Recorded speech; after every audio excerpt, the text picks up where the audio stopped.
Hi folks, and welcome to this introduction to the French New Wave.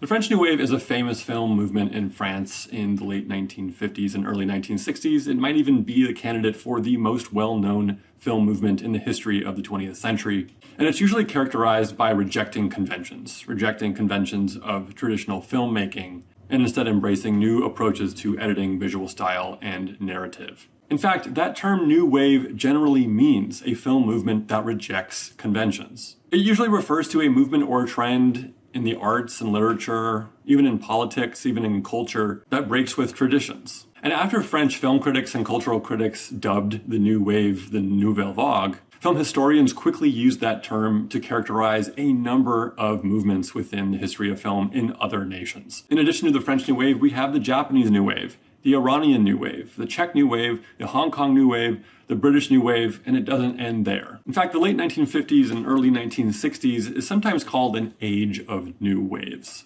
These are usually collections of filmmakers, often young, rejecting the conventions that came before them, and experimenting in some way. There are many filmmakers associated with the French New Wave, but in film history, in film textbooks, and film studies, there's undoubtedly two figures at the center, and their two debut films at the center. Those are 400 Blows by Francois Truffaut and Breathless by Jean-Luc Godard. But I think it's worth placing these films within a smaller, though no less selective canon of other films. Claude Chabrol's Le Beau Serge from 1958, Jacques Rivette's Paris Belongs to Us from 1962, Alain René's Hiroshima Mon Amour from 1959, and Agnes Varda's Cleo from 5 to 7 from 1962. And there's an important division that we'll talk about in a bit between the filmmakers at the top of the screen and the filmmakers on the bottom of the screen. But before we get there, I just want to acknowledge something about the difficulty of describing the French New Wave. This is captured nicely by Bordwell and Thompson in their film history textbook. They say the New Wave did not coalesce into a unified stylistic movement like German Expressionism or Soviet montage. When we break down film history into movements like German Expressionism, Soviet montage, French Impressionism, all of those movements are defined by an aesthetic tendency. Expressionism or Impressionism or Realism. But New Wave cinemas are not defined aesthetically. They're defined historically.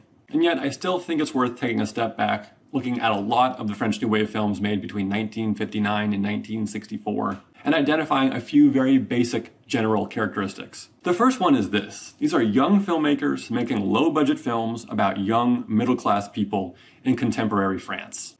The French New Wave is absolutely a youth movement. In fact, a lot of New Wave cinemas are called young cinemas, because these are often first-time filmmakers making films in their 20s or early 30s. They're also making them for not a lot of money. And despite the fact that many of these films have wildly different stories, they do tend to be about young people. And they do generally take place in the present in France. We'll talk about why that latter point is important in a little bit. But I just want to emphasize this point about youth culture. What you're looking at here are two cartoons from French culture magazines. The cartoon on the left is from a French film magazine called Cinema 58, in which a young person is stepping on the beard of an older man. On the right, we have a baby in the womb kicking an old gentleman from inside his mother's belly.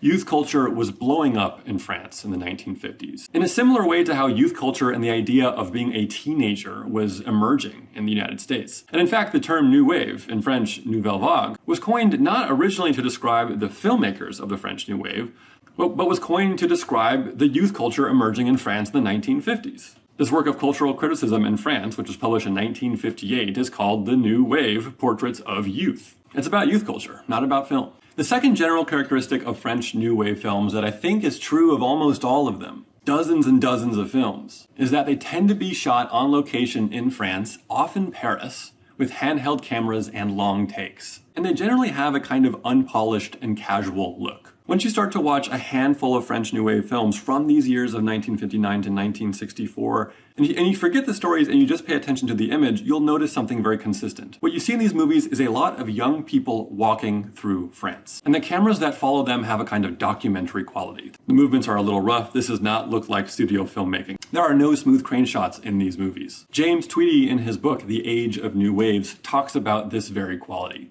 He says, in the ambulatory cinema of the New Wave, the contortions of plot are often mere pretexts as the directors pursue a less programmed ideal, with the protagonists set loose in an uncontrollable mass of other bodies, buildings, shops, automobiles, street signs, and movie marquees, the stuff that together constitutes the mise-en-scène of Paris in the 1950s and 60s. Bordwell and Thompson note that the emphasis on the real mise-en-scène of Paris in the 50s and 60s is contingent upon technological advances. They say during the late 1950s and throughout the 60s, manufacturers perfected cameras that did not require tripods, reflex viewfinders that showed exactly what the lens saw, and film stocks that needed less light to create acceptable exposures.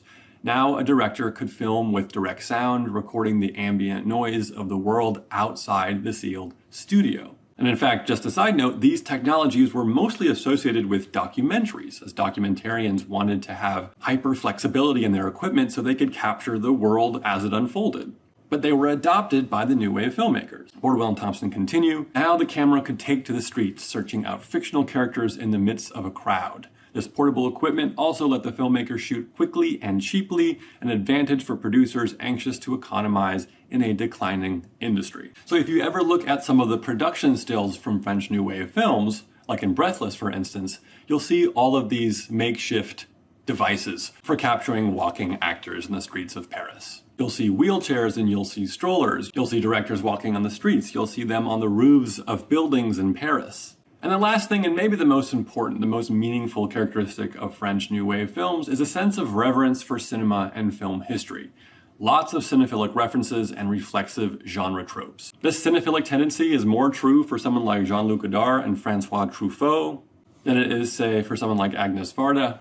And of course, a film like Breathless is perhaps best known for its cinephilic references, both in terms of individual references that you can spot, like in this homage to the Sam Fuller film 40 Guns, or in the fact that he dedicated Breathless to Monogram Pictures, which is a small production company that made B movies in the United States. And Francois Truffaut would insert a lot of reflexive nods to the medium of film and to the history of film. You can see here these moments where he will insert World War I archival footage in Jules and Jim. But even if, say, the debut films of Claude Chabrol, Jacques Rivette, and Alain Resnais don't contain as much overt reflexive nods to cinema or to the artifice of genre conventions, like in the way that Breathless adheres to the tropes of a film noir in an almost comical way, it's still very much the case that the French New Wave was, on the whole, a film movement made by young people who knew movies. Bordwell and Thompson put it this way. They say Nouvelle Vague was the first group of directors to refer systematically to prior film traditions. For these former critics, film history was a living presence. So let's get into some of the historical conditions of that interest in cinema and explore what Bordwell and Thompson mean when they refer to the filmmakers of the French New Wave as critics. So a core group of the French New Wave filmmakers were in fact critics before they made movies. They were critics for the most important French film journal of the 20th century, Cahiers du Cinema, established in 1951. The film journal was established in 1951 by important film thinkers like André Bazin, and then years later, folks like Truffaut and Godard and Rivette and Chabrol hopped on. It was a journal dedicated to film criticism and key in establishing the idea that the director is the author of their films. And they dedicated many reviews to Hollywood cinema and started treating Hollywood directors as authors whose personality, whose ideas, whose essence shined through the barriers of the production process, especially the highly structured production process of American studio filmmaking. And this idea that the ideas, the themes, the expressions of a director could shine through the production process is what we call auteur theory. In the Cahiers writings, they referred to it as la politique des auteurs, really the auteur policy. And actually, I think it makes a lot more sense to think of it as a policy than a theory. It's more so an approach to film criticism than it is a theory about what films should be, or what they are. So once again, this auteur policy, auteur theory, was about considering directors as the authors of their films, and importantly, they considered American popular directors alongside canonized art cinema directors. And really, it was the young blood of folks like Godard and Truffaut who influenced Cahiers du Cinema to talk more about American filmmakers, especially American filmmakers like Nicholas Ray, Alfred Hitchcock, and Howard Hawks. Already before they arrived, the magazine was interested in filmmakers like Jean Renoir, Kenji Mizoguchi, Roberto Rossellini, Robert Bresson. Really, the thing that made Cahiers du Cinema distinct was its celebration of these American filmmakers. There were other French film journals, and at the time, it wasn't crazy to consider Jean Renoir an author of his films and a kind of film genius. But it was frankly very new to look at someone like Nicolas Ray and to look at his body of work as expressing similar ideas. And the theoretical background of this approach, of this auteur policy, can be traced to two distinct essays. The first is an essay by Alexandre Astruc from 1948 called The Birth of the New Avant-Garde, Le Camera-Stylo, or the camera pen. And here's what he says in that essay. He says, cinema is gradually becoming a language. By language, I mean a form in which and by which an artist can express his thoughts, however abstract they may be, or translate his obsessions exactly as he does in the contemporary essay or novel. That is why I would like to call this new age of cinema the age of Camera-Stylo. He continues, direction is no longer a means of illustrating or presenting a scene, but a true act of writing. The filmmaker-author writes with his camera as a writer writes with his pen. So I think the essence of the metaphor here, the camera is like a pen, is to say that we usually think of writing as the medium of ideas, as the medium of abstractions. If you have these abstract philosophical thoughts, the best way to express them is through the written word. But this essay is trying to say that we can think about film as having that capacity for abstract expression. Importantly, an expression of the person that makes the film. Astruc wanted to get us to think about directing as the act of writing, as the act of creating the thing, not just as a secondary step in a process where some person writes a script and then they hand it off to a director. And these ideas were very much expanded in Francois Truffaut's 1954 essay, A Certain Tendency of French Cinema. It's an essay that first attacks a tradition of French filmmaking and then offers a substitute. He says 10 or 12 French films a year constitute what has been prettily named the tradition of quality. They force, by their ambitiousness, the admiration of the foreign press, defend the French flag twice a year at Cannes and at Venice, where since 1946 they regularly carry off medals, Golden Lions, and Grand Prix. He's talking about these movies that tend to be studio-produced period pieces. They tend to be novel adaptations of realist novels, and they tend to be marked by psychological realism and a sense of self-seriousness. In many ways, they have a number of the traits that we might call Oscar bait in the United States today. And I think one way to immediately see just how stark and new French New Wave films seemed is to go watch a couple of these movies. Even if you just look at a still image, you'll see the saturated colors, the professional studio lighting, the professional studio camera work, the fact that it takes place in a distant past, the fact that it might be depicting the lives of the aristocracy or the struggling lower class, all of which are negated by the French New Wave films.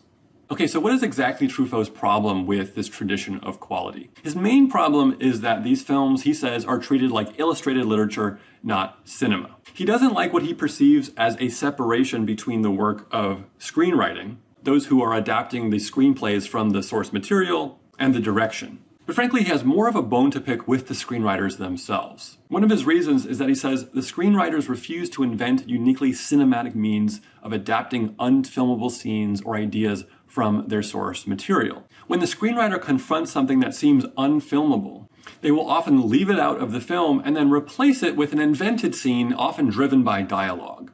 Truffaut actually has a great example in his essay, where he talks about a particular moment from the film Diary of a Country Priest by Robert Bresson, in which Bresson creates this visually inventive image to express something almost inexpressible from the source material. But he looks at an adapted screenplay from the same novel, Diary of a Country Priest, by one of these tradition of quality guys, and he notes that they're trying to create the same kind of idea, but they do so through a long scene of dialogue that was never in the novel itself. They didn't try to invent an image, something uniquely cinematic, in order to capture a feeling that is attached to the novel.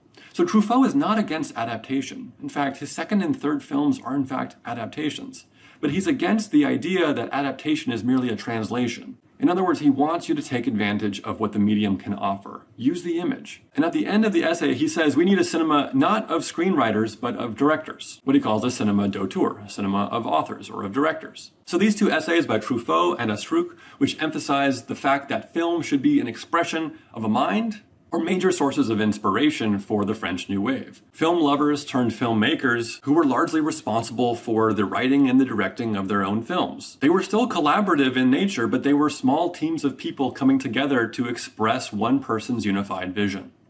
Okay, so if these ideas about film written in Cahiers du Cinema, the French film magazine, were sort of conditions for the films that would grow out of that film magazine, what were some of the historical conditions of a film culture that led to something like Cahiers du Cinema? Well, the first thing is something like the Blum-Burns Agreement. So in 1946, French Prime Minister Léon Blum goes to Washington, D.C. to meet with Secretary of State James Byrne to cancel France's $2 billion war debt. What happened as a result was that there was a complete opening of French markets to American cultural products. The number of American films being shown in France before 1946 was limited, but after the Blum-Burns Agreement, a bunch of American films flooded the market. And so you had the occasion for a French film culture that was not just about French film, but was about film in general, especially an obsession with American film. And it's an obsession with American film that is so clear in a movie like Breathless, where you have that famous scene where the protagonist stands with a cigarette and looks at a poster of Humphrey Bogart, and clearly, the film suggests,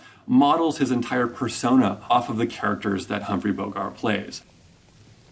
Okay, a second historical condition of Cahiers criticism are the cineclubs. Cineclubs are simply the name for social groups devoted to viewing and discussing films. And not just new films, but old films, international films, American films, French films. They had the aim to educate the public about cinema. And they had some famous facilitators. André Bazin was a facilitator of a film club. Many prominent French filmmakers were members of film clubs. And there was an explosion of these film clubs, these cineclubs, after World War II, with a membership approaching 200,000 people. Right here, you're looking at an image of one of the most famous and influential cinema clubs, or cineclubs, Objectif 49, which boasted presidents Jean Cocteau and Robert Bresson. So these were spaces to watch films and discuss them, and more or less to kind of do criticism as conversation. And it was directly from these cineclubs that you would get publications like Cahiers du Cinema. Okay, and lastly, some of the institutional conditions of New Wave success. This is not so much a condition of cinephilia in France, so much it's a condition of French filmmaking. I'm talking about the National Center for Cinematography,